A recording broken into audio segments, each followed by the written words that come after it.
This podcast is brought to you by Rebecca Cassells of the Rising Dawn series. Do you like violence? Do you like smut?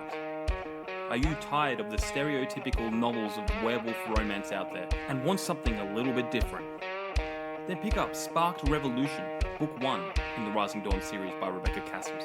Available on Amazon, in Kindle, and paperback. You too can become a sponsor by heading on over to patreon.com/stories, the true and the fictional.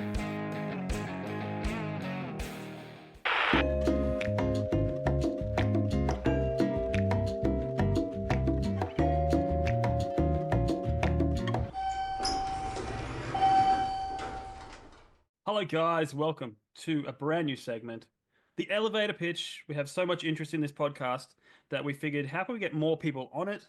Let's have some mini episodes to slot into our bigger episodes. So first up, stepping into the elevator is Ben Schenkman. How are we, Ben? I am great. How are you folks? Well, living the dream. Hey, I got it back. Hey, that's my quote. Living the dream. I'm always living the dream. Living I the actually dream. literally am.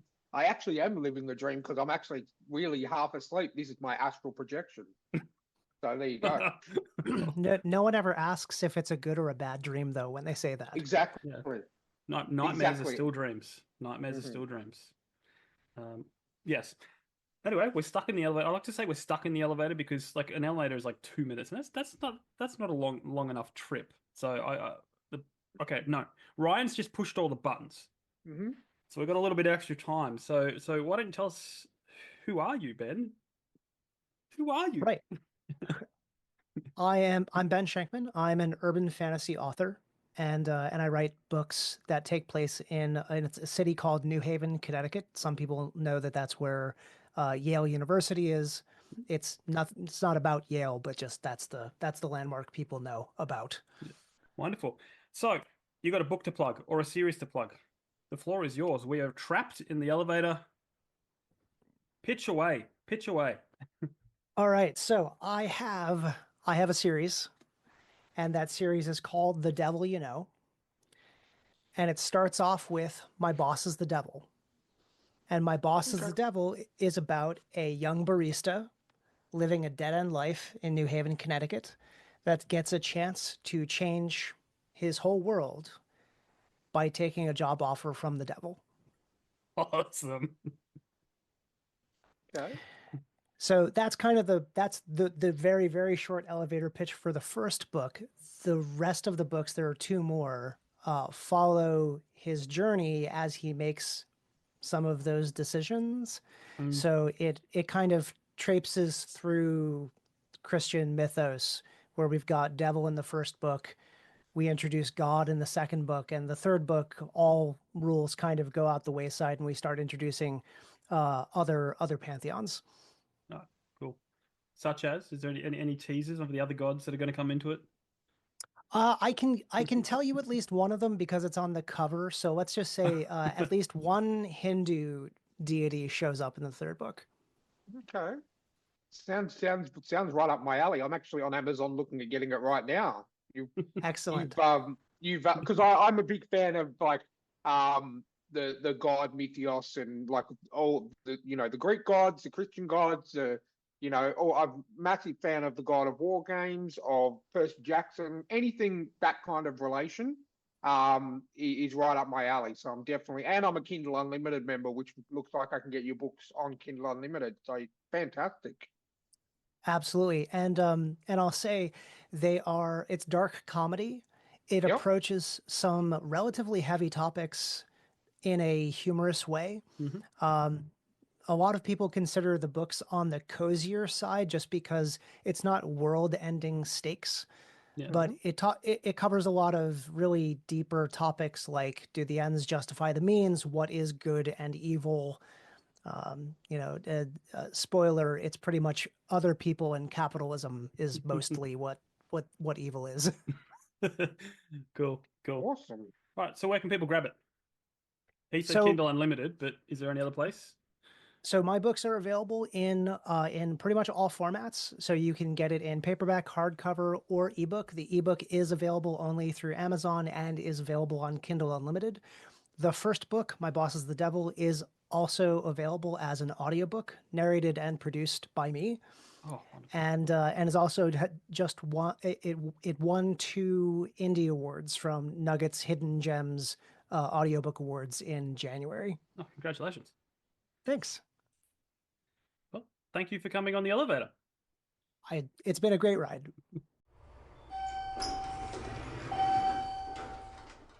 Hello, guys, and welcome to another episode of Stories, the True and the Fictional. We've got a returning guest. This is a rare thing for us because, well, we have such a backlog of new guests that when someone reaches out and says, hey, mind if I come on for a chinwag? I got a new book out. I'm like, you know what, we're pretty busy at the moment, but then someone pulls out and they magically return. It's like it's meant to be. No, that's not the real reason, Jamie. The real reason is because we offend the authors so much that they don't want to come on again. It's just the rare ones that have temporary amnesia, that forget about the podcast experience and say that they want to come back on. So that's the real reason. I do get hit in the head a lot. Yeah. All right. Well, before we bring in the face to that voice, guys, check out our sponsors: Rebecca Cassells, Martin Kearns. Great series from both of them. If you want to, you can check out my stuff too. My new book is going to be out in June. I've decided it's going to be out in June. The cover will already have been out when this episode drops. So let's all pretend like we've seen it. And I've also read the first 4.5 chapters of it so far, and I'm actually really digging it. Really, really good. As I said, I've read all your stuff. It's and because this is what this is based on, I feel a little personal connection to it because of what we did. So it's gonna be great once I get to it. So please check it out when it comes out. Thank you, Ryan. Your check will be in the mail. I mean, check in the mail. Excellent. No. All right, guys. Let's bring in our returning guest, Matthew J. Turner. Welcome back. Woo! Thank you for having me. Always, Stewie Griffin always laugh. glad. Stewie Griffin laugh. Hey,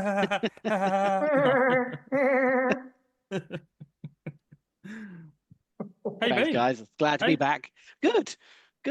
You know, plodding along, trying to smash out a book and planning everything else around that. But no, other than that, been tip top. Yeah. How about you guys? Going great. I did the crazy thing. I sat down, like this book that I've been writing, plug. Well, that I finished writing. It's like I had the end in mind, and I wrote it with this end in mind, and then I get to the end, and I'm going like, this character is no longer the end. It's like this character wouldn't do what I initially thought it would in the end, and then I'm going, okay, well maybe this has to be a series, and then I just then I just sat down and mapped out two sequels and one prequel, and it's all mapped out ready. It's a slippery slope, isn't it? You start with just a nugget of an idea, and then suddenly you're doing a 10-book series. Yeah, well, because I never thought I'd ever be a series writer. Like I have a story, I want to tell it. That's it.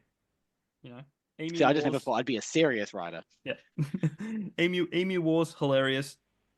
Done. You know, zombie romance trilogy featuring Ryan the Uber driver, and it's just like, great, done. You know, all in one book. And now I'm just like, I'm writing a series. What is going on here? I'm kind of like the reverse, where I've never been able to kind of hammer a story down into a single. Yeah. I mean, the books that I've been writing, or the series I started, was all meant to be one book, and then it kind of went, okay, no, it's not going to fit into one book. It's going to be multiple, and then the series just turned into an open-ended, multiple plot line. Things are going to come and go. So I'm kind of like, I would love to be able to hammer out a single story in in one book and just have the whole thing done. But I don't know if it's in me. I waffle too much. Yeah. It was really interesting because I ran my manuscript through Grok on X just for fun, just through the AI. Yep. And it does not like unresolved things. And I'm going like, this is a book. It's going like, what happened to this character? what is this? And we're like, can we have a little bit of ambiguity, what do you call it? Ambiguity or whatever it's called. Just it's got to be ambiguous. It's got to be a little, you got to wonder. And it's just like, it does not, like, what about this? What about that? What about, I'm going like, calm down, buddy. Calm down. How can I plagiarize this if you don't tell me how it ends? Yeah, that's it. Yeah. Cool. Anyway, before we get too Topical. crazy, Oh, definitely. Icebreakers. We have round 2 icebreakers. Mm-hmm. We haven't done these in a while. Yeah. I think we did them with last one was Amy Cormack, who we were talking about off air. Because I hadn't been on his first interview because that was in my hiatus. And funnily enough, Matthew, you were my first interview back. Yeah. After a 5 or 6 month hiatus. So that's very good to have you back on. It's my first double up in this session of Ryan. But yeah, I missed the first Amy Cormack interview. So to me, that was still kind of like my first time. So this is my official second time where the icebreakers count for a second time. I think we mentioned Amy Cormack almost as much as you say living the dream, Oh, look, I'm trying. I'm really trying. I'm trying to get him to jump on as a sponsor. I figure it's like those TV shows, back in the day where you used to go on and mention, I love Ford. Ford is amazing, and then you'd have a Ford Falcon in your driveway. Yeah. Well, So one day you're just going to have an Amy Cormack in your driveway? Yeah, probably. Yeah, I'm happily have an Amy Cormack in my driveway. One of his many clones, like the clone I saw in that movie last night of Amy Cormack. Dead set, a dead ringer for Amy Cormack. You're famous, Amy. You're famous. All right, Ryan, do you want to kick it off? Yeah, sure. Okay, first question, round 2. When you were a kid, what did you want to be when you grew up? And you can't say writer. You can't say writer. I was going to say you can't say writer because that's just cheating. No, that's fine. I was so terrible at school with English. I left school at 15 because that was the leaving age when I was at school in the UK with a U in English, which is ungradable. So even writing a book wasn't even couldn't even fathom that. But then pretty much left school with zero idea of what I wanted to do in terms of solid. I didn't go to secondary education, didn't go to college or university or anything like that. The only thing I kind of wanted to do was I wanted to be a chef for a while. I signed up to go to a catering college, went for the first day induction, took a walk around and went, nah, it seems like a lot of hard work. It's pretty brutal. Yeah, like they were walking around, it all seemed fine, and they were like, okay, this is the kitchens, and this is the stack of paper, or this is the coursework that you'd have to do, and a stack of paper like that thick got plonked onto the desk, and I thought this was just going to be cooking stuff. It didn't actually tell me there was going to be paperwork involved. So I kind of... Why is that guy fetal on the ground over there? Crying, like on fire. Yeah. So I just gave up and went into stacking shelves, and then spent a few years bumming around and still trying to figure out. And here I am at 34, still actually trying to figure out what I want to do with my life. I mean, my wife, bless her, is a career woman. She's a teacher. She's a head of English at her school. And here I am mooching around, not very much. So stay at I've written home, a book. Yeah, I've got a job, but I don't go that's a career. Like it pays the bills, but I look at it as kind of going, writing is what I want to do, and doing my job is what helps pay our bills and helps keeps us going, and means I can write and make zero money from writing. But I like to cook, but I decided that I'd seen enough Gordon Ramsay's kitchen nightmares to realize I didn't want to do that as a job. Yeah. I had a mate that did a chef. He was a chef for like 10 years or something, and he's like, yeah, I'm done.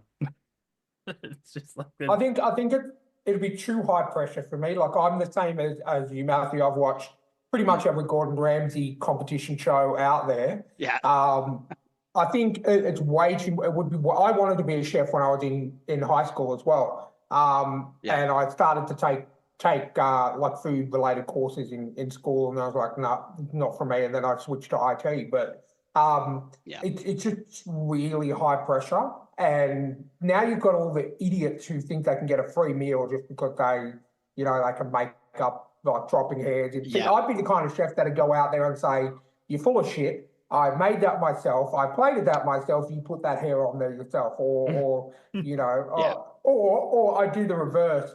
I would take the food back, sure, no problems. I'll get rid of it and just wipe my ass all over it, and then send it back out. It's like that. Do you ever watch that? What's it called? Road Trip with early 2000s. Yeah. Who's in it? Amy scene Smart. where they send back. That's it. They send back an order of French toast. Yeah. The chef goes back, starts licking it, and he throws it into his underpants. Basically that kind of deal. Yeah. But I think it's funny that out of the three of us, I'm the one who went to uni, and you two are the literary geniuses. So I was just talking to people on the phone all the time. Yeah. And I actually went and did 4 years at uni. Huh. Well, dude, like I've mentioned it a million times, I hadn't read a complete book. Well, no. In the first 27 years of my life, I'd only read 2 books cover to cover. That's it. Books were not on my basically. Yeah. What was the first one that you read? Jurassic Park. Can you guess? And guess what? Guess what the second one that he read was? The Lost World. Exactly. Ding ding ding ding. Yes. There you go. What a guess. There you go. So he really branched out. He really branched out after reading that first one book on dinosaurs. He picked the second book on dinosaurs. Yeah. I mean, the first 2 that I basically read were similar kind of ones where they were film adaptations. That's the kind of reason why I ended up reading, which was Casino Royale, because this was like I was about 16 or whatever it was, and my school library, that was like the only Bond book they had. So I was like, okay, I've not seen the film, but I'll give it a go. And then First Blood, the Rambo book. My older brother really he loved, like when we were teenagers specifically, he loved the Rambo films and the Rocky films. And he had the book, so I gave that a go, and actually the book was so much more violent than the film. It's usually that way. Yeah. Same as Casino Royale is actually, I don't know if you read any other Ian Fleming James Bond books. But, eventually I read a few, yeah.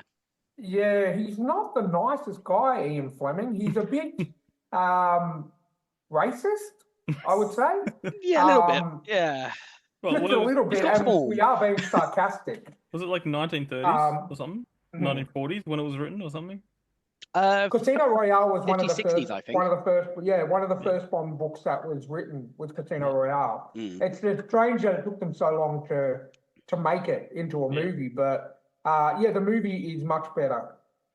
Yeah, I mean, I think it was originally a movie in like the 70s or 80s, but it was like not made by the same people that were making the rest of the Bond films. Oh, okay, and I think it was a lot more kind of, I don't think it really was particularly true to the novel. I can't even remember who was in it, but yeah, it wasn't great. I think I've seen it once, like years ago. I don't know if it was the same over here, but before everyone had Foxtel or Sky or whatever, basically at least once or twice a year, standard TV in the UK would show all the Bond films all the way through one a week. And occasionally they would show the ones that weren't the traditional Bond ones, like that Casino Royale, and then the one that Sean Connery came back and did, Never Say Never Again, I think. Yep. But yeah, I think I've seen it only once, and it's not great. Yeah, I've got I'm a big fan of the movies because I've got the Blu-ray box set of all of them up until the latest one, which was I forget what the latest one's called, but I bought that separately. But I reckon honestly, Sean Connery was my favorite Bond until Daniel Craig came out, and I reckon he is really probably the most truest to. I haven't read all of the Bond books. I've read some of them. But Daniel Craig is probably the closest Bond in terms of reading adaptation to movie that are out of all of them. And before that, to me, it was Sean Connery. Honestly, yes. Honestly, haven't seen a single Daniel Craig Bond film. Really? Not even Skyfall? Nope. Haven't. When they hired him and they were like, "Oh, it's going to be a lot darker and grim," I was like, I grew up watching the Roger Moore films as my favorites. I need like raised eyebrows and silly puns like Pussy Galore and so on. You know. Yeah.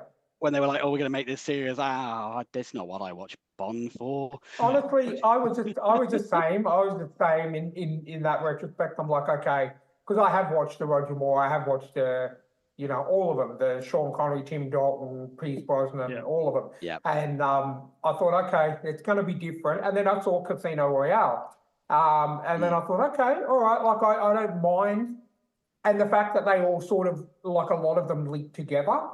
And to me, I love things that play off each other. Like all the other Bond movies generally didn't really, you could watch. You can stand alone. Pick any one of them. Yeah. You could pick any of them and go, okay, I'm going to watch this and watch them fine. Yeah. But with especially with Skyfall, with Spectre, and the last one, they were very, very closely tied together. I really, really enjoyed them. So look, I would honestly say if you've got a spare. If you've got a weekend spare or something and you're looking for something to watch, give them a go because they're not as someone who's watched all of them, even the George Lazenby on Her Majesty's Secret Service, the one Australian Bond, the one Australian Bond, George Lazenby. But yeah, I've seen them all, and honestly, the Daniel Craig ones, they've become my favourite. So if you check them out, if you can, like definitely. Yeah, I mean, my wife and I, we've been kind of going through. My wife actually quite likes action films, so we've been kind of watching a bunch of action films. I don't know if she's ever seen any of the older Bonds. I think she has seen, one or two of the more recent Bonds. I don't think she's ever seen any of the older ones. So we should maybe make that as an excuse for a Bondathon. I don't know if you've ever seen Alan Partridge, the Alan Partridge Show, like British TV series. There's an episode of that where it's a comedy show from the thing. Steve Coogan. There's a whole plot in an episode where he's trying to watch all the Bond films. I was gonna basically do something like that. But talking about the Bond films lining up, I'm pretty sure, like, I might be remembering it wrong, but I'm pretty sure like the two Dalton ones kind of follow on slightly. I think they do have some connecting bits. I think there was three. I'm going to just consult God, aka Google. Because I quite liked him as Bond. He was, even though he was serious. He was good. He was actually quite. I think it was a shame that he didn't do more. But okay, so he did The Living Daylights and License to Kill. So two of them. Yep. So that he was the Bond. I think before. I think he was just before Pierce Brosnan. From memory. Yeah, because there was a bit of a gap. Yeah. Well, there was like a 5-year gap between them or something silly like that. Yeah. Definitely. So is your wife British too? No, she's Australian. Well, see, this is how you can get some culture into it. Get some British culture into you. Gotta watch some Bond. I'd be like, there's an Australian one, so tie it in. Yeah, exactly. Although no one likes. No, it's not. He's not very good. We almost got Hugh Jackman. He was up against Daniel Craig, and I think Hugh Jackman turned it down. Right. Turned it down. Bold. Hugh Jackman turned it down, and then and then when he saw, when he goes and sees Casino Royale, he's like, oh crap. That could have been me. Like that was his. Yeah. That was his Sean Connery turning down Gandalf kind of. Look at the money that they offered him. Yeah. Well, I always think because Hugh Jackman's more like he's such a diverse actor, and he loves what he does, so it's not really about the money for him. True. That's the vibe. Yeah, he's pretty much happy to do most kind of things. His dream role was Les Miserables. He would have done that for free if he could, I mean, he could have. I was going to say he's probably living off the Wolverine. He's probably living off the Wolverine money by then too, so he probably could have. Yeah. Anyway, question 2 now. Yep. Watch out, JD. Watch out. Amy Cormack's going to want to come back on again. Beat the record. So if you could have a talking animal sidekick, what would you pick? Bonus points if you choose a voice. Right. Well, this is quite an easy one for me because, again, I'm going to bring my wife up. As my wife is constantly pestered with requests for, it'd be a duck because I bloody love ducks. Yeah. It's a British thing.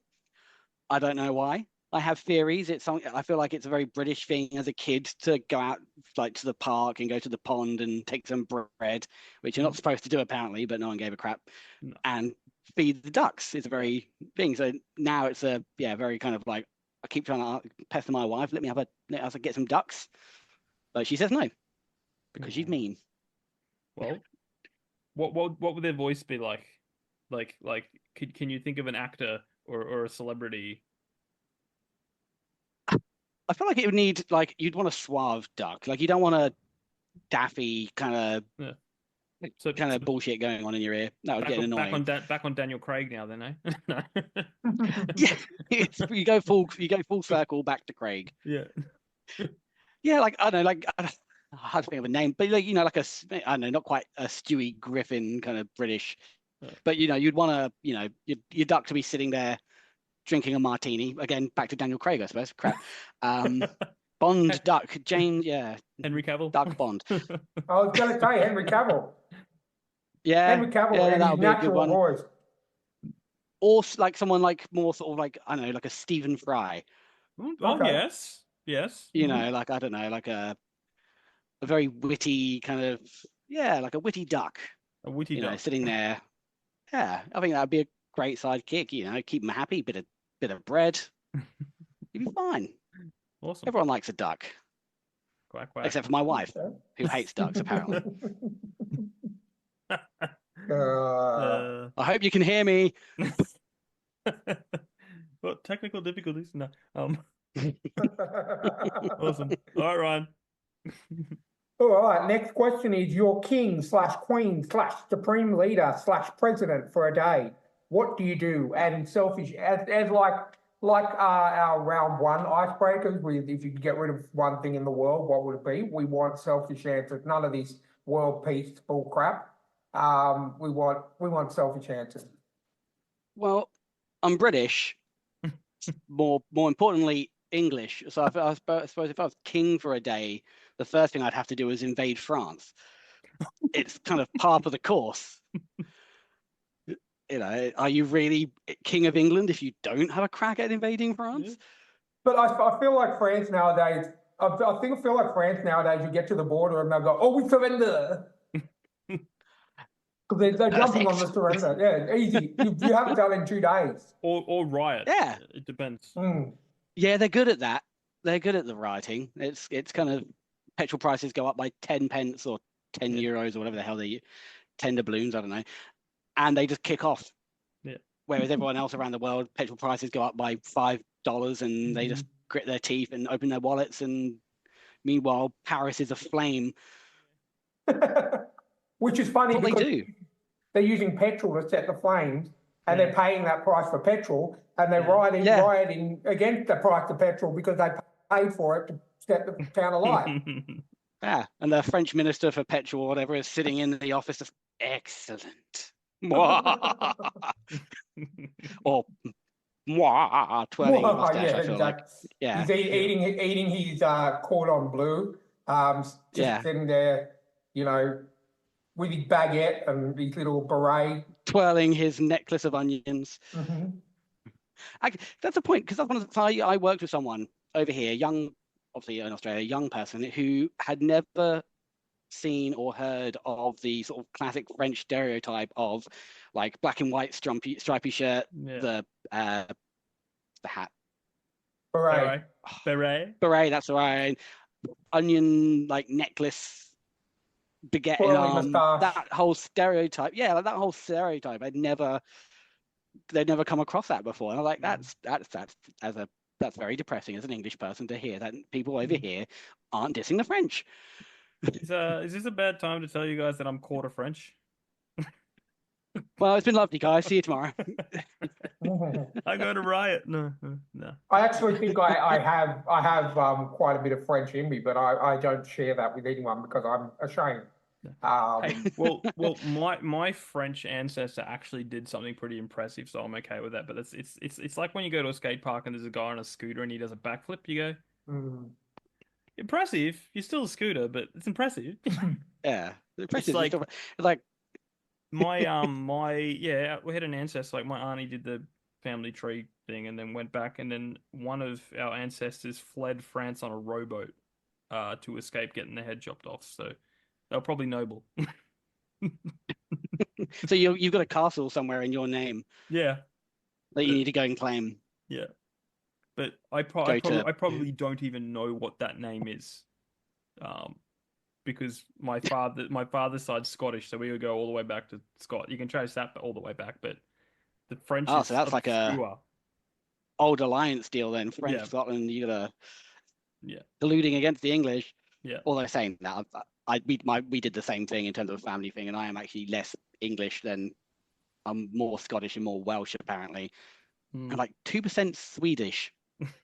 Yay! Don't know where from. Don't know where that comes into play, but yeah, only like 33% Welsh, 33% Scottish, bits and pieces of it, but yeah, only like 30% English. So very disheartened to find that out. Full accent though, so I guess it's all right.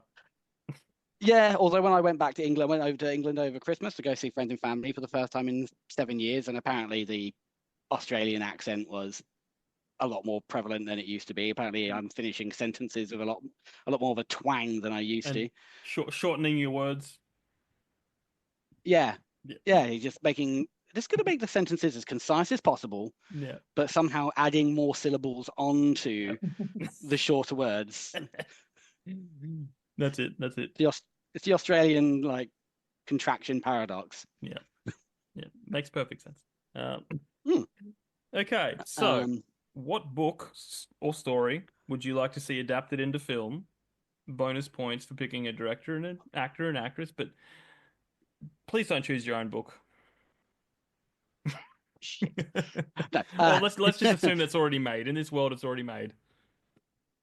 Well, my book would probably have the same issues that books from this series have faced. So there's been a few other adaptations of other books in the series. So it would probably be Guards from the Discworld series. But it would be very hard to do. I mean, I don't know if you've seen any of them, but there are a few animated adaptations of other Discworld stories, and there's a couple of like made for TV adaptations. And there was that, I don't know if anyone watched it. I gave it an episode ago and it was crap. They made a series called The Watch, I think it was, on Amazon a few years ago. That was based on the sort of the Watch from the Discworld series, and they completely just didn't stick the landing at all. But yeah, I'd like to sort of see a good adaptation to that. I don't know who you'd get to do. I mean, I'm not very savvy with directors' names. I know Spielberg. Yeah, that's about it. And I think this is probably below him. I'm not sure if he would. What about Peter Jackson? Yeah. I mean, I suppose it would be Lord better. of the Rings. Yeah, but he also did The Hobbit. Yeah, but don't you feel like that was like more of a cash grab, and he was forced to do it? Yeah. I don't know. I mean, I didn't mind the Hobbit films; they weren't terrible. No, well, let's put it this way: it should have been one movie. Like, I mean, that's oh god, yeah. Like, why are you milking out? It'd be doing like 9 movies of Where's the Green Sheep. Look, my son would watch that. He loved that book. I used to wreck that book to my nephew all the time. He'd be like, sit down. He's like, I think he's like a toddler, and like, where's the green sheep? And I'm like, going, the last page. The plot twist is at the beginning. I don't get how they could, like, I understand, yes, for Lord of the Rings, they're quite significant books. Yeah. Let's do 3 films. But The Hobbit was smaller than any of the Lord of the Rings books to begin with. And then they said, okay, well, we've kind of adapted the Silmarillion to go with The Hobbit, but still, that was even smaller book than The Hobbit. So why do we need 3 movies to tell the story when the story was told so well? Make it a 4-hour movie. I know it's money, but make a 4-hour movie. I would have much rather paid to see a 4-hour movie than 3 mediocre 2.5-hour movies. Yeah, 100%. Yeah. Yeah, I went and saw I saw all three of them in cinema, and I'm pretty sure I went and saw the third one like purely out of obligation. Yeah. Rather than any actual desire to Yeah. get to the conclusion. I'd kind of had enough by that point of like all the extra bullshit. Yeah, like I was just like I feel bad if I don't go and see it, and but didn't need to be done. Yeah. But no, like I mean, Peter Jackson. I mean, I suppose he could probably be doing a good job, I suppose, of like something like Guards. I mean, I don't know if you've read it yourselves, and I don't know if you read like the Discworld books, but they have got that kind of like very unique feel that is kind of very hard to adapt to a live action. You'd probably get away with doing more of like a CGI or like. Well, I did say adapted to film, so technically you could make it an anime or a 3D, like that Beowulf movie they did way back when. Oh yeah, God, the one was it Ray Winston, whatever his name is. Yeah. I can't remember that. Yeah, that was weird. That was a weird film. But in terms of like lead actors, the only thing I could think of to play like Sam Grimes, and this is only because again I don't watch a heck of a lot of films. I don't know who's like current in terms of actors. It was only because I saw the trailer for the new reboot of the Naked Gun films the other day. Would be like a Liam Neeson. Yeah, I feel like he would be able to balance the kind of gruff. Yeah. With the sort of, because obviously he's showing that he can do. I mean, I'm saying he's showing that he can do comedy. I will go and see this Naked Gun film, but I'm not expecting much. Yeah. Well, it's Seth MacFarlane, isn't it? I think he's producing. I don't know if he's directing. I think he's directing. He's directing. Okay. I have to verify it, but because he's good friends with Liam Neeson, so. Yeah, I mean, like one of the things that I would say would work. Could say is why like Liam Neeson can do comedy is that cameo he did in Ted. Yeah, that was where amazing. He's buying the breakfast cereal. Yeah, that was done very well. Yeah, that showed that he can do these kind of deadpan, serious kind of like comedic turns. Yeah. So I think the Naked Gun reboot will be solely based on the writing. I don't think it will be anything about. I don't think you could blame him if it turns out to be shite. But I mean that was, I think I would say he would be a good casting, as good as I could think of someone to do that role. Have you seen the skit he did where he's auditioning for Santa and he's just intense? Yes. It's just like, yes, I watch you when you're sleeping. Like, so he's got that down pat. He's got it. He knows how to do that kind of comedy, just as long as the writing's there. I think it'll be gold. So that's what I would probably go with. I didn't realize he was 72 though. Yeah. Because I was like, again, when this Naked Gun trailer came out last week, whenever it was, I was wondering, like, I was like, he's looking like pretty good. How old is he now? And I thought he's 72, and I was like, Christ. So I then went and looked to see how old Leslie Nielsen or whatever he is, like the original Frank Drebin, how old he was in the original films. He was only in his early 60s. And he looks way older than Liam looks. It's something you never think you'd hear reboot and Liam Neeson in the same sentence, because you think he's that old that there's nothing he can reboot. But I think from the trailer, I watched the trailer a couple of times because I'm a massive Naked Gun fan. I've got all the films on Blu-ray. I absolutely love them. And the actual Police Squad TV series was great as well. They did like one season of that. Yeah. And so I'm like, okay, I'm going to watch it. And I enjoyed the trailer. I definitely agree with what you say about Liam Neeson. He has got that ability to be serious but to be funny at the same time. So I will definitely go and see it. But again, you're right, it comes down to writing. Like with Seth MacFarlane and Liam Neeson on board, you think it should be good. But again, it'll come down to the script. 100%. Yeah. Okay, question number 5. Now, this is a bit of a rebooted question. Last time you won this was Elon Musk related, and we felt, Right, yep.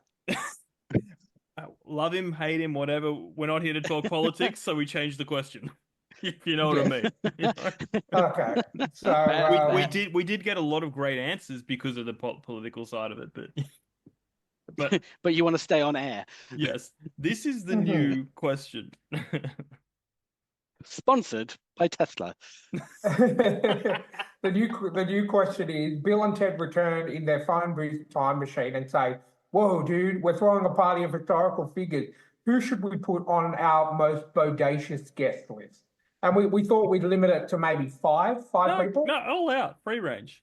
Okay. If he wants the entire cast of Pirates of Penzance there, bring them along. I mean, I can do the first couple of verses of Modern Major General, so we can get down that. My wife absolutely hates it. Well, no, I didn't even get to. I think I got to about 4 or 5 people, maybe. I didn't have much time to conjure my party list, so I kept it relatively short and sweet. I mean, it is a pretty small phone booth. Yeah, exactly. You know, you don't want to be smelling other guys' breaths while you're traveling through a time vortex. Yeah. So I tried to keep it kind of like, you know, trying to cover all bases. So I kind of thought, as your main party guy, you want someone who's can supply the booze, maybe supply the location. So I kind of thought maybe King Charles II, who was a bit of a party king. Kind of the merry monarch, because he's he was quite a fun guy. You know, his father gets beheaded. You spend 10 years, whatever it is, on the run while England becomes a Commonwealth, and then they overthrow the Commonwealth and they invite you back to be king, and you're like, how do I restore the monarchy and keep the dignity of this office? You just become a wild party animal who has multiple mistresses and non-stop parties and wigs galore and all this kind of crap. So bit of a known party animal. So I feel like, you know, a couple of palaces, you know, you can host your gathering. After that, you need the entertainment. Well, again, I've reached into the depths of history, and I thought about a chap called Roland the Farter, who was a guy who was around during the reign of King Henry II, who would get every year at Christmas, he would basically have to perform a jump, a jump, a whistle, and a fart all done at once at Christmas at the King's Court. And for this, he was given 30 acres of land. Wow. I'll do that. Can I have that? Yeah. Yeah. That's a damn good deal. I would take that deal. Like, not much dignity in the office, but Christ, you know. Hey, Albo, if you're listening, I'll vote for you if you give me. Yeah, I suppose the trick is not. Don't make promises you can't keep, Jamie. We know you're not voting for Albo. I know. I mean, there might have been like a small thing in the fine print that if you followed through, then you got beheaded. I don't know. Yeah. But you know, that seemed like a pretty sweet deal, and that's great. That's a great party trick. Yeah. So that's the entertainment sorted. Roland the Farter. Then I thought you'd want a couple of people that can, you know, liven up the place with some entertaining stories. So I thought there's two guys here. One for sort of the there's always some hard-ass guy. He's got some kind of war stories or some kind of like all the fights he got into or whatever. So I thought a guy called Mad Jack Churchill, who was Mad Jack. Great story. Slight deviation. I was going to do my own podcast a few years ago, which was like a history one. It was going to be called Forgotten Faces of History, and Mad Jack was going to be the focus on the second episode. I wrote this whole thing just reading into him, and just batshit crazy. So anyone who doesn't know, he was like a lieutenant general in World War II who went into battle with a basket hilt sword and a bagpipe and a set of bagpipes. Yep. Supposedly has the last recorded like kill in battle with a longbow. Yeah. All sorts of like he traveled all around. I want to say it's Burma. I might be remembering. I didn't have time to go through all the old stuff that I wrote for his podcast, where he just traveled around whilst on deployment on a moped, basically, getting up to all sorts of. He had a crazy life after the war. He retired, and in his like 50s or 60s, he got into surfing and would surf on I think it's like a tidal bore in England I think it's like on the River Severn, just like surfing in his, this is like in like the 1960s. Yeah. Yeah, Didn't so he? yeah, Didn't like, he get caught in a POW camp, and when he escaped, the war was yeah, over, and he was annoyed that the yeah, war was over. yeah, he's one of those kind of, oh, I didn't get to kill enough people kind Yeah. of guys. Yeah, I remember reading, I can't remember the full details, but there was another Yeah. story where he basically marched up and they were attacking somewhere in Italy, I think, and they kind of got pushed back twice, and then as they were retreating, the Americans basically were like, oh, we're attacking again, and he basically told them to go get stuffed. He wasn't marching back up that hill a third time or something along those lines. Yeah. So yeah, like a real hard ass, but just great stories.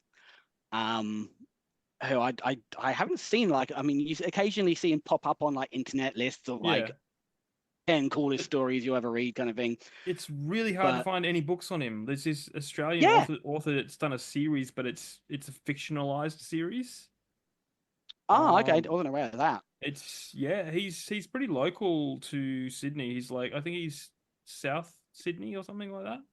Okay, I'll have to look those up. I looked it up because I've been looking for books, and it's just like everything's out of print, and then the only thing I could find was this fictionalized, book of Mad Jack, and all that stuff. It's because he's such a cool figure. There should be a movie on this guy, Yeah, like if there's someone that they need to make a movie on, like this full of, you would have to stretch this into 3 fucking books, Peter Jackson. Yeah.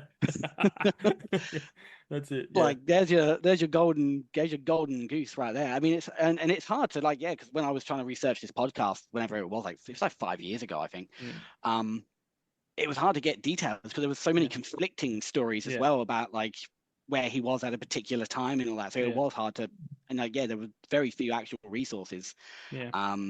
But no, great story right there with that guy. But then I thought to wrap the party up when it's kind of getting on, most of the people are left, fire's going, someone breaks out the whiskey and like cigars or something like that. Oh, here we go. Oasis. No.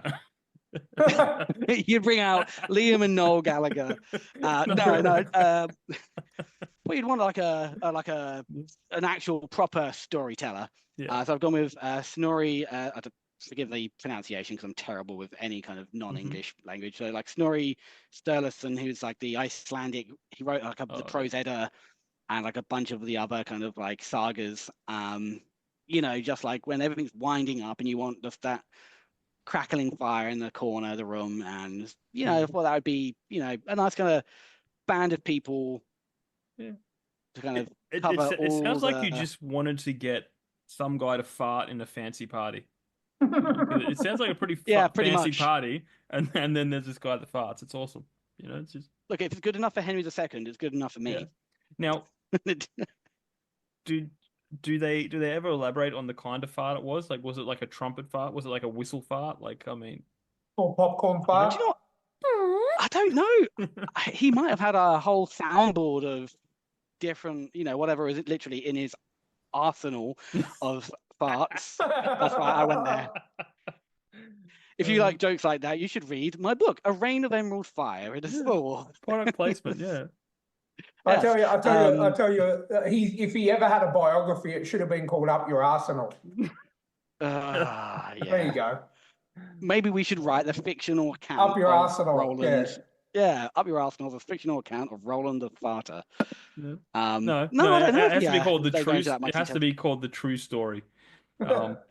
Because you can do that, because they made a Ned Kelly movie a couple of years ago, and it said the true history of the Kelly gang, and it was all fiction. Yeah. Who's gonna sue him? Who's gonna have the financial incentive behind you to go? No, that's not right. Yeah, I've got a reason to sue for this. Nah, no one. So no. Yeah, the true 100% historically correct story of Roland the Farter. There you go. You heard told, it here, told folks. from the perception or the viewpoint of the farts. As they're ejected in little. Yep. Chapter 1, 1734. Christmas Eve. Sprouts again. This was, yeah. Wow. Sorry, Yeah. I got something caught in my throat. It's not 1739 Christmas Eve. This is told by the popcorn, or this is told by the explosion, or the follow through. The I mean, that's what Yeah. they could call that could be the subtitle of the film. Oh, the follow through. Yeah, I like it. The follow through, yeah. Well, that could be the book film, the sequel. No, there you go. This Talking about- time it's wetter. This time, yeah, not this time it's personal and wetter.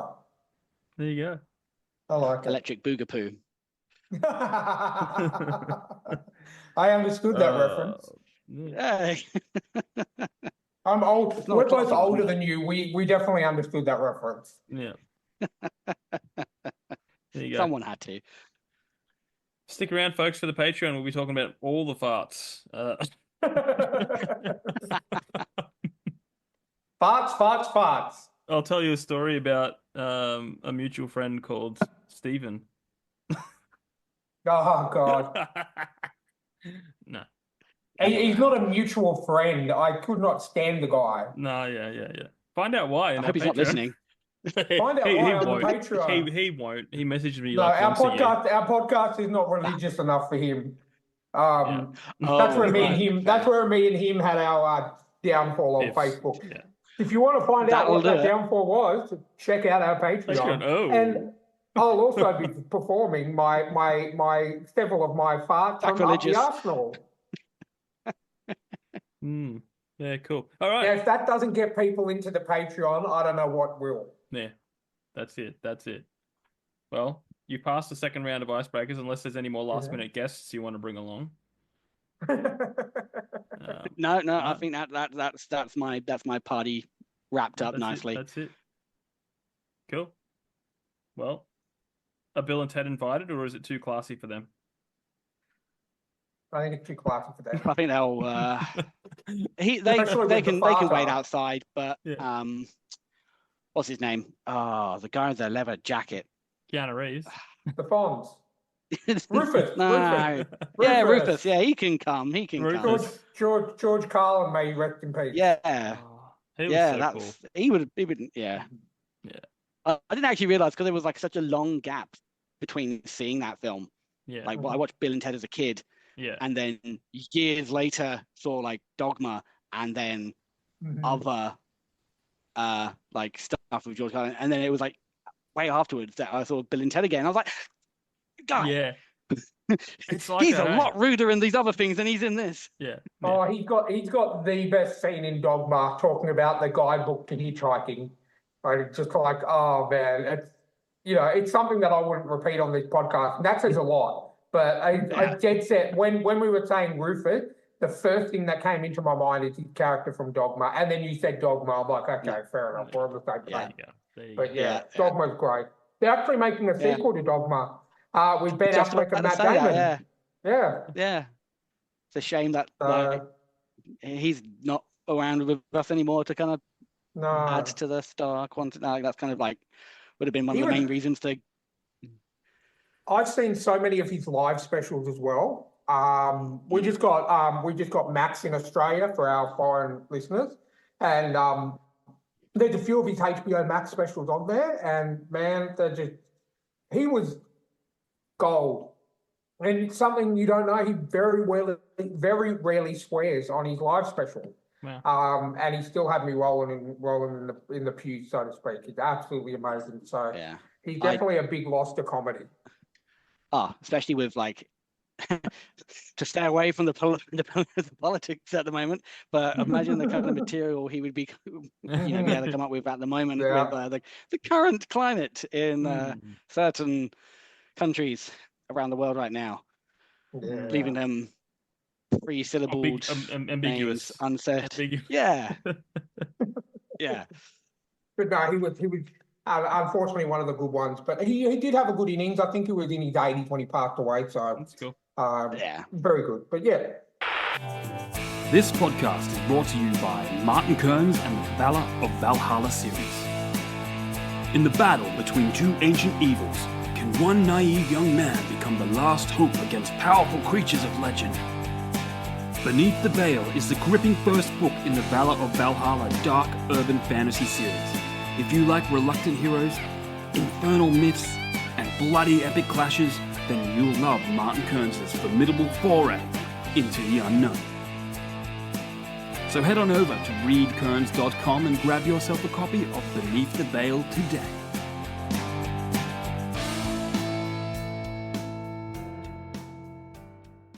Now, what's been happening? I assume you've been writing. Yeah. I mean, it's pretty much the only thing I can really get done in my spare time. I mean, so book 2, A Path Fraught with Ruin, is on its way for publication, hopefully in about early September. Yeah. I've kind of got the second earmarked, so pending any. It's being edited at the moment. I've kind of edited it, like done 4 rounds of self-editing. Yeah. And now it's being like edited properly, like done by Fred pair of eyes. Yes. So as long as it doesn't need some kind of drastic rewrites, it should be fine for September. You're gonna get a note. You're gonna get a note back that says, "Not enough Rufus. Where's Rufus?" Bring back the extra Rufus. Yeah. Need more Roland the Farter. There's a distinct lack of Roland the Farter. Yeah. You can always smell his absence. Yeah. There you go. But no, just polishing off book 2. Trying to get all the eggs in a basket, if that's the phrase, for kind of publication. Which is not as much work as I was expecting, because it hasn't been that long since I republished A Reign of Emerald Fire. Yeah. So I kind of familiar. So I'm not looking forward to when it comes time to I still need to write the damn thing, but write book 3 and then publishing that, because there'll be a few year gap. Because although it seems like it's I only republished A Reign of Emerald Fire last year, so it's only this year that I'm bringing out another book. Doesn't seem like it's taking me that long, but I finished writing A Reign of Emerald Fire like 5 years ago. It just took that long to get it out published, and then again, whereas this time it's a lot quicker. So having to now start a third book from scratch, it's actually going to probably be a bigger gap between the next book being published. But it's going to be a smaller book, so hopefully it won't actually take as long. I'm kind of hoping 2 years will be enough time, because this is kind of taking even though book 2's not out yet, so no one knows what happens. But book 3 will take a leap away from the kind of plots of book 1 and 2, take a bit of a detour before we come back to this plot arc in book 4. Okay. So is that like a time detour, or just location, or location, characters? So there's a character who will be coming across in book 2, who basically, when I first had the idea for this character, this would have been like 10 years ago. I originally wrote. This is how long it took for to write book 1 and then move on, because I originally had like ideas and all these kind of little nuggets of ideas like 10 years ago that I wrote down and then haven't touched, and only just got to sort of getting to sort of page. So it's kind of like I thought he would make a good kind of side story. So I had the character first before working him into book 2, to then giving him his own book in what's going to be book 3. I was umming about just as much as the whole series is just open-ended and characters coming and going, I was kind of umming about just doing book 3 and as finishing this particular arc. But I decided, for my own kind of mental health / I just wanted to work with different characters. Because it took so long to write book 1 and then have to get it republished, and then writing book 2, I kind of want to break from this particular story and just do something else. Before coming back to it, I've got the whole plot line for book 3 and 4. Sorry, well, yeah, the next book for the particular arc for the first couple of books sorted, so I know what I'm doing with it. I wanted to go and do something else, do a nice sort of little shorter story on and try as we were talking about earlier, try and do a damn standalone single book, one small story. Yeah. And it kind of helps that I'm like it's a rip-off of do you know the Rime of the Ancient Mariner? It's basically a rip-off of that. It's like an epic poem from like the 18th. Do you ever know, like the metaphor of like the albatross hanging around your neck? Yes. Yeah, it's what that's from. And basically it's a rip-off of that, because the character in question is a bit of a deluded seafarer. He has these kind of grand ideas of him being some kind of master pirate he's just got a little river boat, with instead of a parrot or anything like that, he's got a seagull called Flappy as his companion. So it's kind of borrowing heavily from the kind of the story of A Rime of the Ancient Mariner. But now, does this seagull have one wing? Because it's flappy. No. Hang on. For writing it down. Wing. I had that idea. Delete the previous 30 seconds of this call. Name, and you have to name him Steven Seagal. No, he already said it's flappy. That's why. Where I were said you guys when I was writing these? Okay. That's a he could be bit his on the friend. nose. That's okay. Steven Seagal. He knew a guy called Steven. It's gold. He knew a guy called. Now he's going to write a book about the seagull. What are you doing? It's going to. Well, I didn't actually come up with that. I stole that from a Blake Lively Ryan Reynolds' wife film called The Deep. Yeah. And she stuck out in an Australian ocean with a shark, and her seagull keeps flying, and she named him Steven Seagal. Yeah. So that's why I will cross that out then. I don't want to get sued to buggery. Yeah, just in case. No, that's fine. Well, I saw a meme, and it was like Steven Seagal's face on a seagull. Yeah, it's just like that. The same with seal. There's superimposed the singer seal on a seal. Yeah, it's just yeah. These are the things that the internet was made for, Anyway, back to Flappy and his boat. Yes, the important questions. Yeah. So that's kind of the book 3. So that I've started a chapter of book 3, but then because I've kind of been so focused on getting book 2 out, I've kind of put that back on it's been on the back burner. I basically started writing the 3rd book when I was stuck on a plane flying over to England. But then I found that very uncomfortable. So I wrote about a third or whatever it was of a chapter, and then gave up and read the wonderful book by, I'd have to find it because my memory is poor. Let me just find it, because I feel like I should give a fellow indie author a plug while... it's definitely not Amy Cormack. Sorry. He gets too many plugs. Yeah, he's filled out his plug quota, although fantastic writer as well. It is the Kinslayer by S.K. Oh yes, Hutt. Yeah. He's been on. We had him on a few months ago, maybe.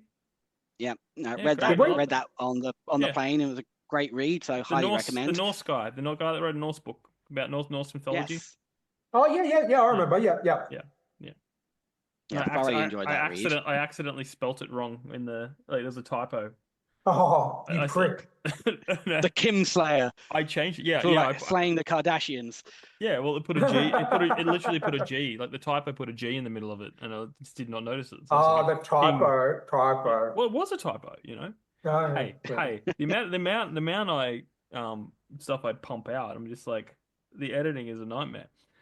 He's sitting there wondering why no one's reading his book, where some douchebag who's written the Kinslayer is making thousands now. No, hey, I changed it within like a minute, so Okay. So she's all good. She's all good. We're gonna get lots of emails from him going, whoa. But no, he's a very cool guy. Yeah. And he was.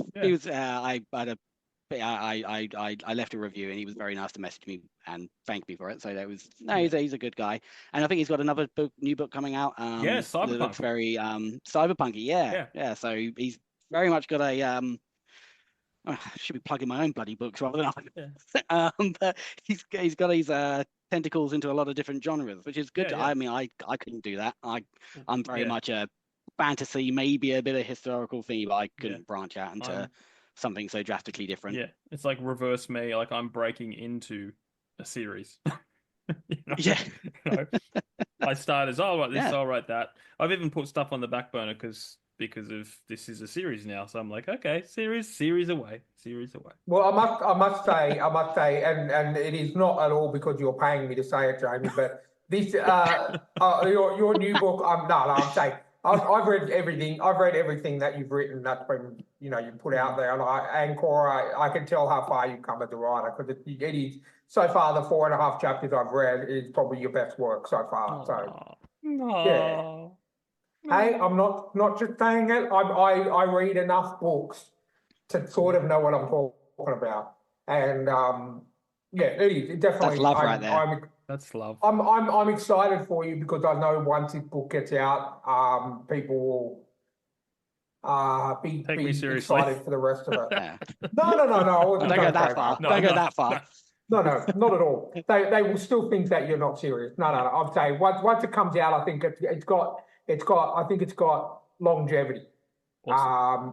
Whereas your other books, like you said, they're one and done. There's no real sequel to the Emu Wars. I mean, you know what I mean? Like I tried. I dabbled is with. There? No, well, I dabbled. Like I wrote down a premise, for another 2, and I was gonna have one be Birds of Prey on the backdrop of the, Darwin, the bombing of Darwin.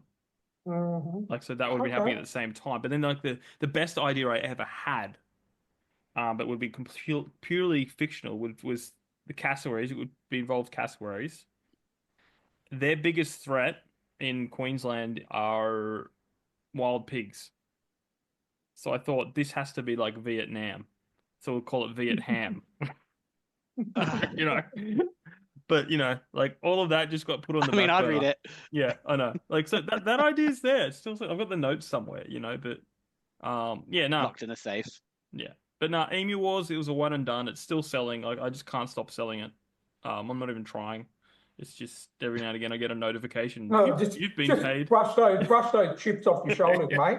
I can't even stop. I'm not even trying. I can't stop. Mate, hold on. Let me wipe my tears. He's got a big copy of the Emu Wars next to him. He wipes his tears with wiping his tears with $100 notes. It's not enough to live off. All right. No, I didn't mean to sound douchey, but the point you see is these emu wheels, they sell themselves. God, you don't even have to try. Well, it kind of does. That's the weird thing, I mean, the name is that. People are just going to see that and be like, here's my money. Yeah. So I at this stage, I probably sell 10 a month on average. Oh, wow. Okay. And that's pretty good. That's for not. I don't really talk about it anymore. I don't plug it anymore. It just does its thing. And except for the 8 times you've plugged it. So I think you've mentioned it more than Amy Cormac. So there you go. No, well, this will be the last thing I say. Apparently, there's a short film that came out recently, so maybe that's people are googling it. So, well, just to get him over the line, Amy Cormac. There we go. Amy Cormac. No, you can't say it 3 times. It will appear. And what I will say when we actually get back to talking to our guest about his stuff. I'm good about plugging your book. Joshua Walker. Joshua Walker, the author? Yep. Yeah. Yep. He kind of his book cover kind of inspired my new book cover. Just that idea. It's very similar. And now I'm going like, what would Joshua Walker do? Because I'm going to do a hardcover. And I want to do it exactly like his hardcover. I'm going like, screw it. I'm just going full Josh Walker. I'm sure he's mentioned it on his book. I've seen those are some really good covers. I'd love to know who the artist is. Yeah. I can't remember. He's like some well-known dude because I watched an interview with him and the Kay's bookshelf, Hidden Shelf or something like that. Yes. Yeah. and they were talking about the artist, and she was like, "Oh yeah, I know the artist," and he's like, "Oh yeah, well the artist," and I was going, so he must be someone, you know, of Someone renown. who's relatively, yeah. No, they did a really good job. Yeah, I mean the cover I got done recently. Yep. I thought about how dodgy my old publisher was. Yep. And then I'm like, who are some of the artists they worked with? Because if they're dodgy, they'd be going for cheap. And I found a really good artist that's cheap. They're reliable. Yep. I sent them a message. I said, "Can you do this?" And they did it within a week, less than a week. I got it back, and then they Oh, wow. asked. Then they asked for the bill. When every other artist I've worked with is like, "Give me money, and then I'll do it." Fair. Yeah. And like that reliability is kind of, Yeah. that's one of the biggest. I mean, the cover artist I'm working with, I mean, I haven't done the cover of the reveal for book 2 will be in a week or so, I think. Yeah. But depending on when this comes out. Yeah. But I've worked with the same person who did the cover for the republished version of A Reign Yep. of Emerald Fire. So Oh, one cool. of the biggest things I wanted is consistency with the Yes. covers. Yes. And they've done a really good job. And they are so easy to work with. They communicate every step of the way. They provided lots of different suggestions without kind of Yep. pushing you one way or the other. Yeah. And they've done a really fantastic job. And I'm like fully intending on working with them throughout the entire series, as long as, they don't mind me slowly chugging away. I mean, I wish I could be a oh God, what's his name? Cahill. Not the soccer player. What's his name? No. I use Stephen King. Stephen King brings a book out a year. Yeah. And I don't know how he does it. Yeah. In his old age as well, he's still pumping out one new book every year. Oh, yes, like the dream. Ryan Cahill. All right. Yeah. Cool. Yeah. No, I like to think that's Bound and the Broken Over is. I like to think Stephen King is like literally like just a factory worker, and he's just like, type away. He's just out the back screaming at people. Different person behind the scenes, But his don't sue me, books are Stephen so King. long as well. His books are so long as well. I mean, even some of the newer ones are still like 700-800 pages. Yeah, I can't do that, man. I'm just like, my new one is 45,000 words, Okay. and that was a slug for me. It's just like I can't do the. It's hard. I mean, like my second book at the moment is sitting at about. Again, it's going through an editor, so they're getting rid of it. The last count, it was like 140 something thousand words, which is about 40,000 more. Excuse me, than A Reign of Emerald Fire. So it's bigger, but not by much. But again, that took me like I probably started writing this book about 4 years ago.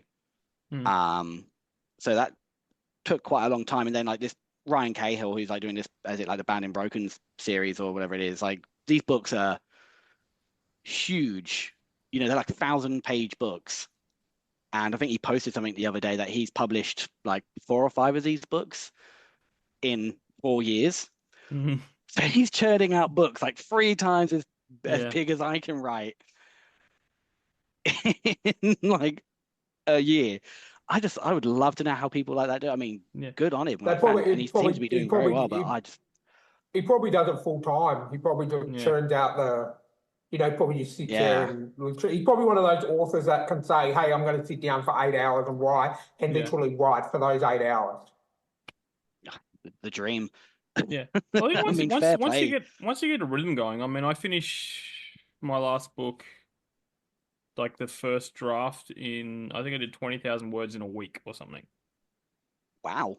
That's pretty good. But I was unemployed, so it's like, yeah. And I mean that makes a difference, like having that kind of time. I mean, it took me like years and years and years to write A Reign of Emerald Fire. And then in 4 years I've done this book, but in this 4 years, I've got 2 kids. Yeah. I've got, a full-time job. I've been quite busy with like some other bits and pieces around these last sort of 4 or 5 years have been quite hectic. So I feel like I've done better. I'm in a bit of a stage now where hopefully now that the kids are getting older, that as I can kind of move forward, I'll be able to sort of spend a bit more time focusing on the writing so I can hopefully get the books out a bit quicker. Yeah. Because I think that's the part of the key is like for an indie author who is starting out relatively new with a very modest following, is you kind of need to have a few books behind you before you kind of start getting a bit more sway behind you, I suppose, before people start taking you a bit more seriously, I suppose. Because people need to know that you're going to, especially if you are writing a series. Yeah. Because if people don't expect you to ever finish that series, they're not going to start it. So I feel like I kind of know in myself that I'm probably not going to be taken semi-seriously I don't mind about not being taken seriously because my books aren't serious. They're kind of silly anyway. Yeah. But until I've probably got 3 or 4 books behind me, people are probably just going to keep swiping on to the next author who they know who's a reliable. They've got a series out there. They're completed. They're writing more. That's how I've kind of got it pictured in my head of that. That's my plan of like, don't.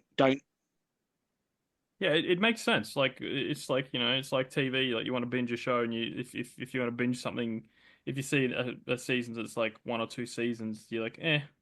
But if you really want to binge something, you want to, I mean, there is especially these days when Netflix cancels everything that. Oh, we've had a successful series. Gone. Not to say that some of those shorter ones or even shorter book series are any worse. Like, I mean, one of my favorite shows of all time is Gallivant, and that's 18 episodes, and that show is just like, I'm obsessed with it. Like I feel like watching it right now. Interview over. I'm not. It's just like I watch it at least once a year, and usually within 2 sittings, because it's 18 episodes. Hey, if you got a tradition, you got a tradition. Yeah, you're completely right about that, because when I'm looking for a new show to watch, especially when I was in hospital, I would go on Netflix and go, okay, this has only got 1 season. And then what I would do is I would Google it and go, was this show unceremoniously cancelled? No, was it unceremoniously cancelled?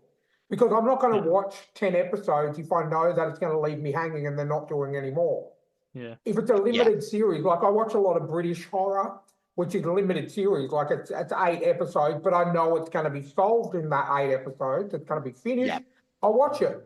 But the way that we are at the moment, going back 5, 6 years, we used to get solid shows that are, 8, 9 seasons, or Supernatural, or, like I'm currently watching The Flash. I've just started season 5, and I've still got 4 seasons to go. And, and even shows like Superman and Lois, which just finished last year, and that finished solidly. It literally, the last episode, you can tell this is the last episode we're going to see of the show. But that was 4 seasons, and that was 4 seasons of brilliant TV. And you can't nowadays, you can't really judge anything because they're all 2 seasons, 1 season, 3 even seasons. If it's good. Yeah, exactly. And like we said, Netflix like to cancel good show. We're making money. We're just going to cancel it. Unless it's a reality show like Desperate Housewives or some shit. We'll keep churning that out. For sure, because let's just watch the same fights going on with the same lady. Yeah, anyway. Same scripted fights. Exactly. And, we're just not getting the caliber of TV shows that we're getting. And I can totally agree with that. I'm literally, unless you've got at least 4 seasons, I'm probably not going to watch you if you didn't get to wrap it up. Yeah.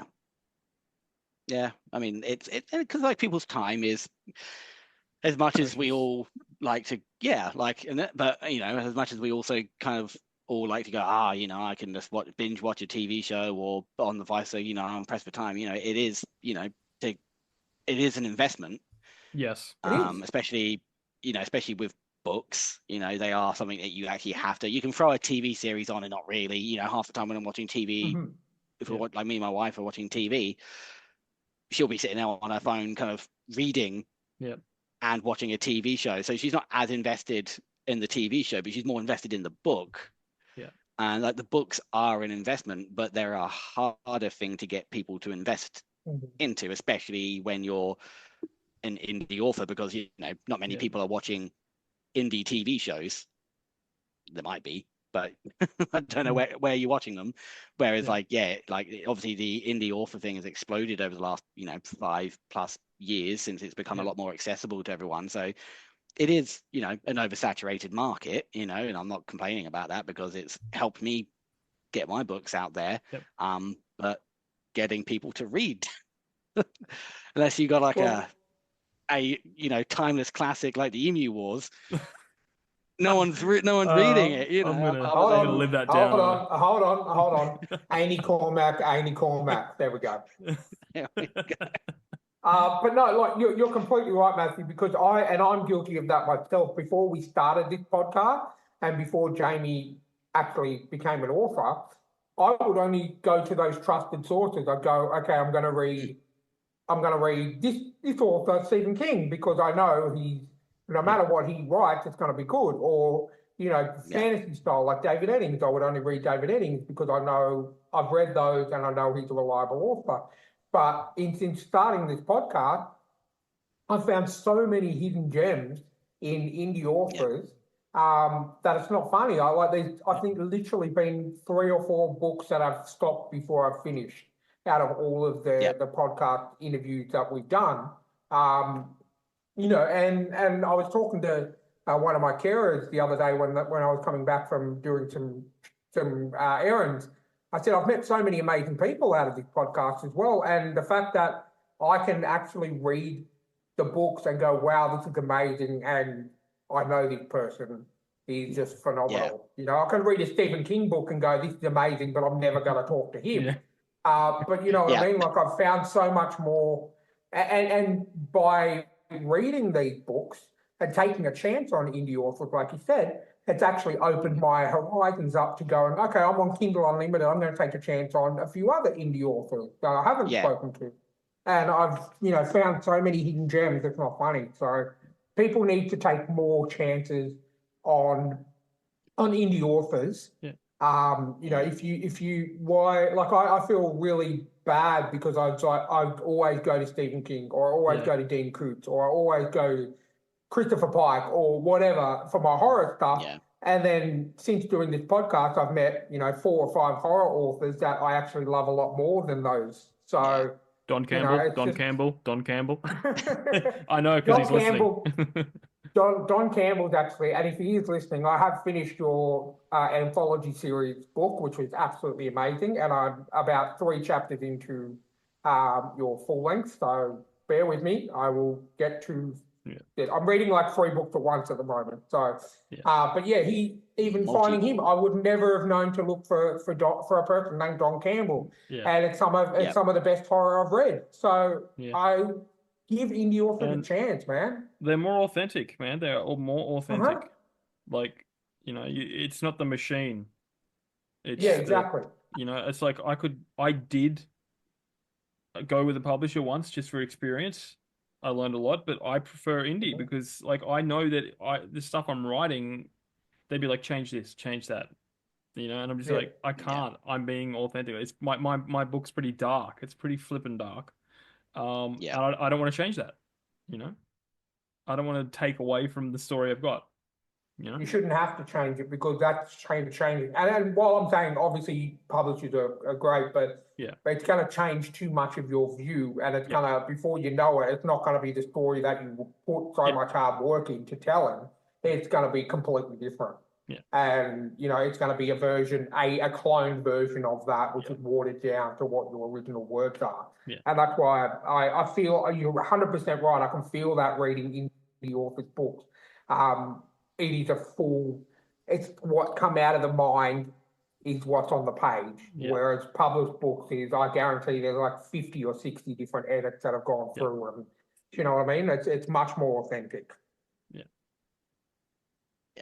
And like it's so much more accessible now. As much as I'm sure, like as indie authors, we would all love everyone to buy paperback or hardback or whatever of our books. But the fact that we can offer the ebooks Yep. to people. I know we don't make as much royalties from those, and things like Kindle Unlimited. I know there's this Amazon boycott thing going on at the moment, and some people are not kind of buying into that.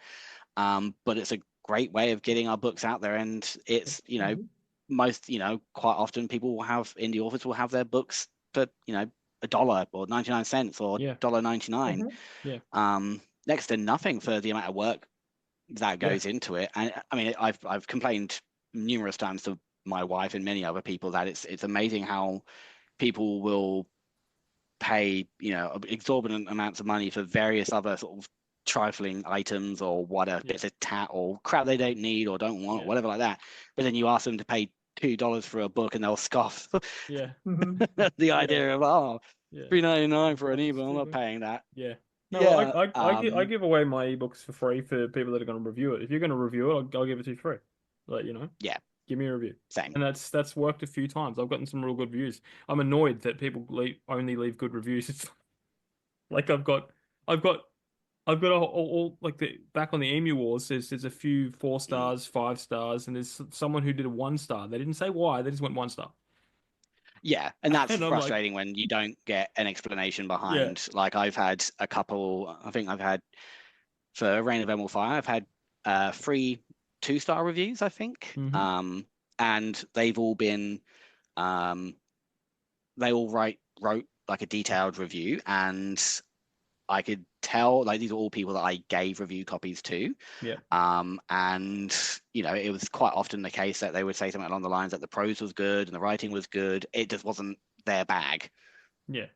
Which is fair. Not everything is everyone's cup of tea, and I know full well that I've given my book, which is just in case you haven't read it, it's a comedic fantasy kind of piss takey satirical fantasy book that I've given to people that didn't really know what they were signing up for, and I didn't really realize that they might have been one person I gave to was I believe they were Portuguese, and they didn't really read much fantasy, and I was like, a lot of the humor is very British. I feel like it's just gonna go over your head. Go over their head.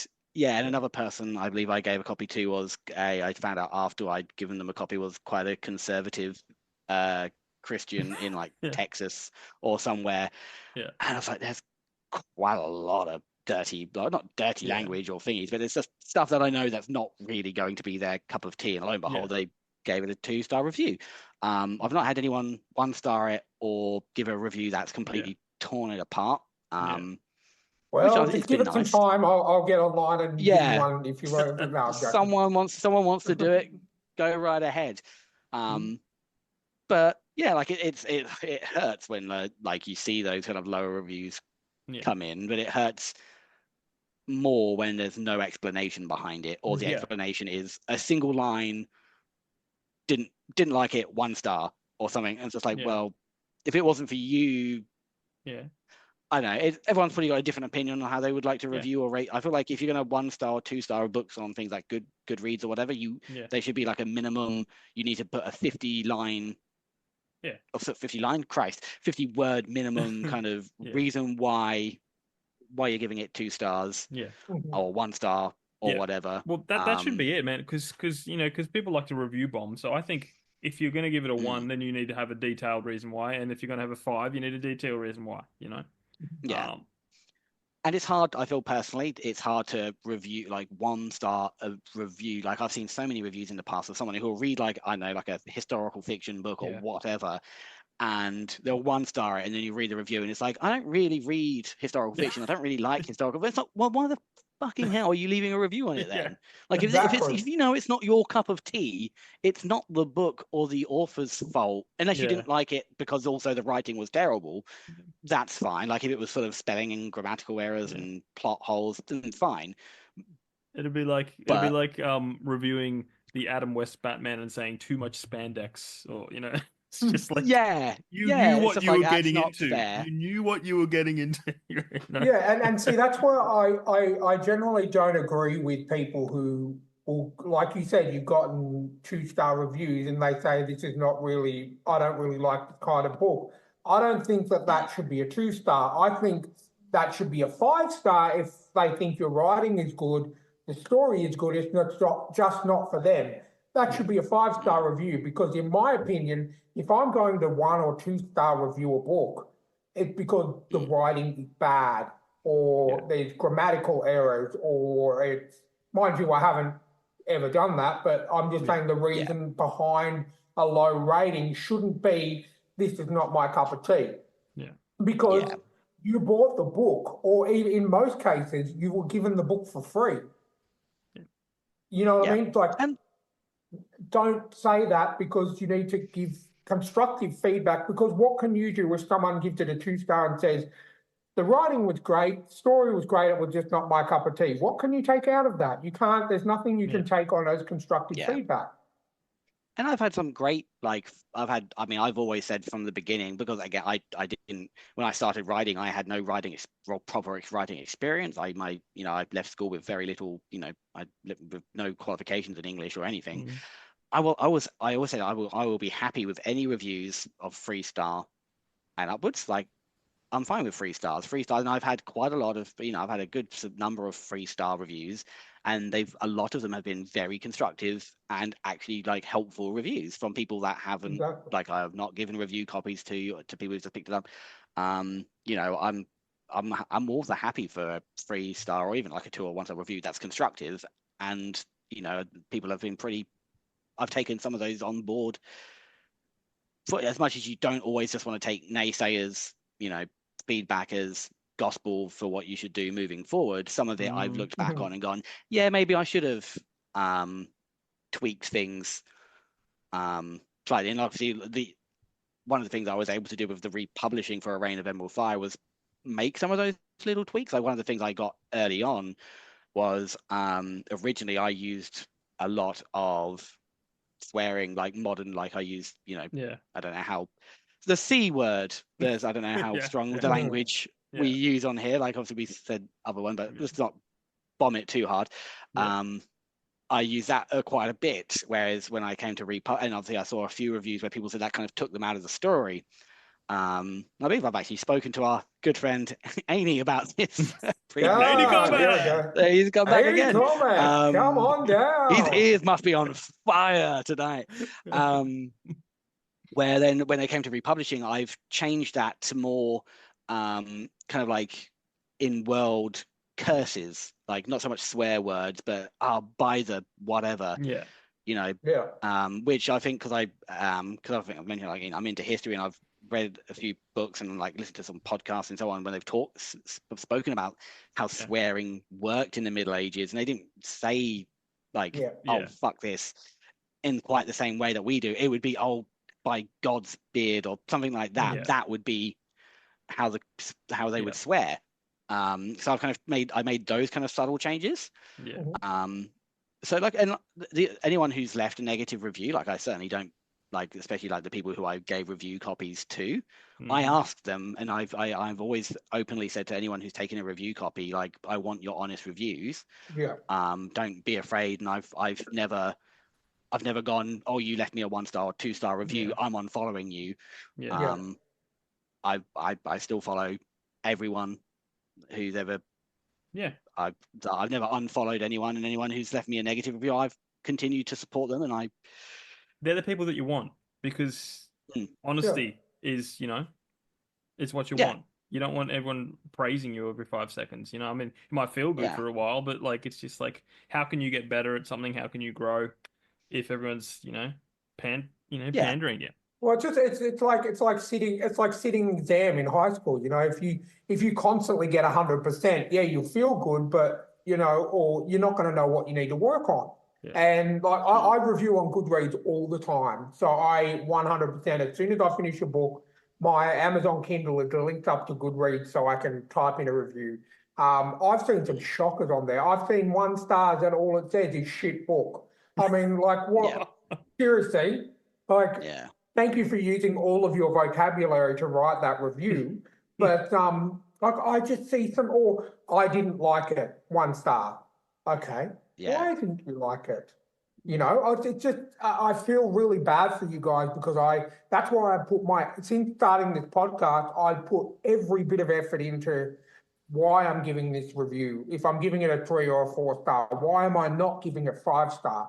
What took it out of getting a 5-star review for me? And as well, because it's not exactly the same, but I'm an Uber driver, or I used to be and I will be again. I get 5-star, 4-star, 3-star, 2-star, and I hate it when I get a 1-star with no comment saying, what did I do wrong? And you know, a lot of those people who give 1-stars are just trying to get their money back. But in saying that, like, why even bother typing 2 words and going to review a book with the 2 words if you're not going to give it a reason why? And that's why I always will 100% put at least 5 to 10 minutes into writing exactly what I didn't like about the book. Yeah, I mean, there's a great debate. I mean, you'll never be able to sort of please everyone and all that. And like, it's as authors, like readers they don't owe us anything, especially you know, it's just the nature of the game. You know, not everyone's gonna like what you do. But it is hurtful when, you know, you see people who have put everything they can into their writing. And like, I mean, I dare say, like I've mentioned quite a few times, that my books are, you know, I don't take them too seriously. I like them, you know, I make them a bit silly and do that. Part of that, you know, going into a bit of a psychologist kind of thing right now, part of that is I know full well that if I was trying to take them too seriously and then people were hating on it, it would hurt more. Yeah. Whereas I'm going to myself, okay, it's fun, it's comedic, it's silly, it's not too in-depth. If someone doesn't like it, it wasn't for them. It's just silly. You know, it's kind of like a inbuilt protecting myself. Yeah, you know? exactly. Going in, you know, do you charge for these psychiatrist sessions? No, but you know, but like that's what, you know, that's part of what it is. So for people who do, you know, put everything, you know, you get some authors in there who do put their heart and soul into their writing, who then when people will just dismissively 1-star, didn't like it or whatever. And again, everyone's entitled to their opinion, and you know, I'm never going to say no one doesn't have the right to share their opinion. It'd just be nicer if people could express it more coherently. But yeah, like that would hurt as an author, and I feel like we should at least expect, although not entitled to, for people to give a fair review if they're going to leave one. If they're going to take the effort to do a rating, it should be at least a fair cop, at least for those lower ones. Well, like you say, Matthew, everyone's entitled to their own opinion. I also like to say opinions are like arseholes. Everyone's got one. You know, but in saying going back to what you said about your writing, I 100% can agree, because I used to be a songwriter. I was in a punk band for 20 years and I would write the song. Nice. And 9 times out of 10, our songs would be about nothing, because I was too worried about people coming back if I pour my heart and soul into something, people coming back and hating that song because I wrote that. And I felt like it would take me out of the game. Like I wouldn't want to do it again. I wouldn't want to write again, because that's my heart and soul. And then same thing for you guys. That's your heart and soul on paper, you know, in a much larger version of what I would write a song. And in the few times I was lucky, in the few times that I actually put my heart and soul into a song, people liked it. But there's always that little voice in the back of my head saying people are not going to like it. And then that was going to bring me down. And I can completely understand what you mean, because for a very, very, very long time, all of our songs were about nothing. I mean, we had a song called My Dad Wanted a Girl, and the words, that was one of our most famous songs. We even, you know, and it was about nothing. It was about nothing. And another song, the one song we did a film clip about, was called Tits Out for the Boys. And it just means it's absolutely about nothing. But did it have a catchy hook? Yeah, of course it did. I wrote it. But, yeah, anyway. No, I'm joking. No, but seriously, My Dad Wanted a Girl was a song we wrote when we were drunk on wine in about 15 minutes, and it became our #1 song for every time someone would go, oh, you're from this band, I remember My Dad Wanted a Girl. I still get people sending me picture messages on Facebook saying, look what I'm listening to, and it comes up as My Dad Wanted a Girl. Yeah. I am going to look for this as soon as but My Dad Wanted. What was the band name? I'm not going to tell you that.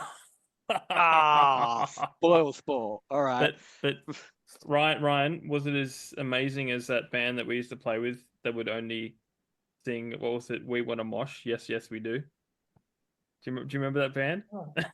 It was a band. It was literally like, we want to mosh. Yes, yes, we do. And like we played with some really bad bands back in the day. Yeah, oh yeah, for sure we did.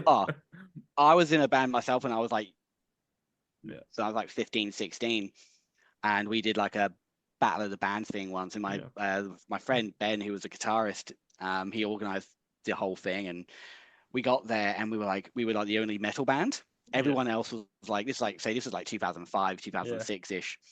Everyone else was kind of like, what do you call it? I can't remember. It's kind of like it's like indie kind of indie punky kind of like softy rock kind of thing. Yeah. And one band, what was the song? It was something like, he's got big hair, she's got big hair. It was crap. Yeah. And it was like we were like the only metal band there, and we were like penultimate band on, and like no one was there for us. I remember getting really we were going to do 2 of our own songs and then a cover of So What, which Metallica did a cover of, but it's originally a cover, originally a song by a band called Anti-Nowhere League, I believe, which is, it's quite I don't, if anyone doesn't know what it is, it's quite, look up the lyrics, it's quite a sweary song with some very dodgy lyrics, and we changed it last minute because we basically felt like it wouldn't be appropriate. I kind of wanted to still go ahead and play it, but we ended up doing Whiplash by Metallica instead, like last minute change. But yeah, like that was a bunch of shit. The rest of the bands that day were absolute dog shit. Lovely guys, I'm sure. Yeah. Well, they might all be I millionaires now, but I had the reverse of that once. We played at a metal gig. Everyone was metal, and we were a ska band. Brilliant. And that was the one and only time I've ever had underwear thrown at my head. Whose though? It was. I think. Okay. In all transparency, I think it was. Transparent. It was a dude. A dude threw it at me, but it was ladies' underwear. No, let's not go into this. I don't know, but that's just what happened. It's probably best left unanswered. Probably some that's mysteries are best left unsolved. Cool. Well, look, before we go into our Patreon, why don't you tell us what people can expect about your second book? Well, it's going into so anyone who's read A Reign of Emerald Fire, I had a lot of people scream at me that A Reign of Emerald Fire ended on a cliffhanger. Mm-hmm. So of course things kick off with resolving that cliffhanger, and we've got a lot more to answer people's pleas. There are more dragons in this book, or more going on with Adventure and Dragons. There's a lot more. We've got a lot more character perspectives going on. So we're going to see in the book 1, you had a lot of Brolo, Stamwart, and Yolonia. We've got a few other characters popping up, a lot more silly references. That one of my, I'm just going to sing my own praises here. One of the best rip-offs of Macbeth's like witches, I would say, in fantasy that you'll ever read. I have chuckled numerous times to myself during the editing stages of this book when getting to this chapter. So yeah, lots of silly banter that everyone enjoyed from book 1. A lot more Yolonia as well. I think one of the things I wasn't expecting, not because she's not an enjoyable character or anything like that, but a lot of the reviews I've had for book A Reign of Emerald Fire is everyone wanted more Yolonia. So, and happily enough, I had already written more Yolonia before this end. I was like, okay, well, this seemed to work out quite nicely. So yeah, more hijinks as our band of merry men and women traverse the kingdom of Eupronos. Yeah, lots of silliness and chaos and infighting and outfighting, if that's the term. Excellent. Well, guys, all of Matthew's links will be down in the show notes. He has been on before, so go back and check that episode out too. It's good to go back and listen to the old stuff. We're going to head into the Patreon now, but you know, the true and the fictional at gmail.com if you want to reach out. We are getting pretty we've got a backlog of guests coming on, so still reach out. I've already had to book in for book 3. Yeah. That's it. Yes. If you guys want to jump the gun, reach out to Amy Cormatt and try and put get him to put in a good word for you. We love you, Amy. Yeah, we love you, Amy. Except for your opinion on maps. Yeah, there you go. Find out why in the Patreon. We stand united against that. Yes. Yeah. All right, guys. Yeah, thanks for listening, and we're going to dive into our Patreon now. You can say both. I mean, kind of like it's... No, you can't. No, you can't. One answer, one It or the defeats the other. purpose of the questions. I took the leap into June purely because there's an Iron Maiden song based on June, and that kind of that influenced a lot of my reading sort of choices at that point. Cannot stand him as an actor. I really want to punch him in the face. But that is probably To tell us one how of you the really best. feel. Come on, this is me we're talking about. I will tell you, literally, the only I would not Hang on, piss on him Patreon to viewers. put him out if he's on fire. Which book would you want to jump into? Maybe the true account of Roland the Farter. A history book. That's very. I haven't even thought about that concept. You can, if you jump into a history book, then that's a cheeky way of time travel. If you could combine the works of two different authors, which two would you choose? And you can't say yours and Amy Cormatt's. No, you can. What a book, though. What a book.